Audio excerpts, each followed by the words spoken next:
So I've got a 1-year-old son, and it struck me the other day that the question in modern parenting is a little different than when I was growing up. When you're raising a 1-year-old son today, you're not sure if he's going to learn how to work your iPhone first or if he's going to be eating solid food. Things have changed a lot over 20 or 30 years. The influence of pop culture, way more significant today than it was when Laura Ingalls Wilder was on The Little House on the Prairie. She was not tuned into top 40 stations. She had no iPods. She didn't understand Hollywood. She never went to see a movie. It was just Pa and Ma and the pastors that had the influence on their lives. And that's the way it worked for 5,930 years until the modern day. It's crucial to bring a family culture into bear, and that's the encouragement here. Be sure that the Word of God is forming the culture in your home, and it's not Hollywood, it's not Nashville, it's not the pop music and pop movies that are doing it to you. And oftentimes parents, it's like they're fighting King Kong to be able to define the culture of their home. It used to be that parents defined the culture of their home, but hardly anymore. The modern world is moving more and more towards paganism. That's why the tattooed Jesus. We got to ask the question, is it right for Christians to engage in tattooing, body mutilation, cannibalism, etc.? All of these are modern forms of culture, but our question is this a Christian form?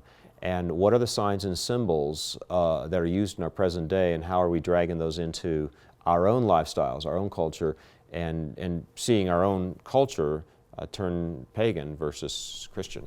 I think one of the things that people often get queasy about when they find another Christian resource on culture is this going to be a bunch of really narrowly defined applications, and another guy is going to try to tell me exactly what kind of music I should listen to. And so tell us a little bit about how you approach some of these sticky issues, because God doesn't say, don't listen to X type of music, but does he give principles? Right, I don't go with don't dance or chew or go with girls who do. I stayed away from that real narrow approach to analyzing and incorporating culture into your family and church.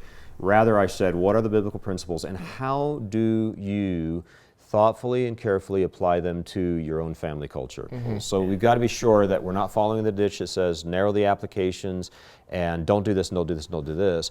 But on the other hand, let's be sure that we know the biblical principles involved that relate to the way we do music, the way we do movies, the way we do tattooing, and all these other aspects of culture. So the big question is, how do you apply the commandment, honor your father and mother, to the music you listen to? The simple question to ask anybody is, what does your mom, what does your dad think about that music? So music, movies, cultural productions at the highest level are way more influential in the average child's life than the public schools, or than their parents, or than their youth pastor.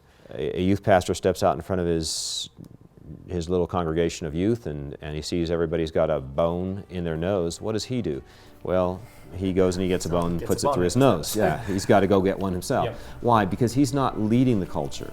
Those that are leading the culture are the Hollywood stars and the Nashville stars. And we're not wrestling against flesh and blood, but against principalities and powers that dominate our major institutions, our cultural institutions today. And it is absolutely incumbent upon parents not to walk out there naive, but to properly discern the systems and bring a distinctively biblical approach to them.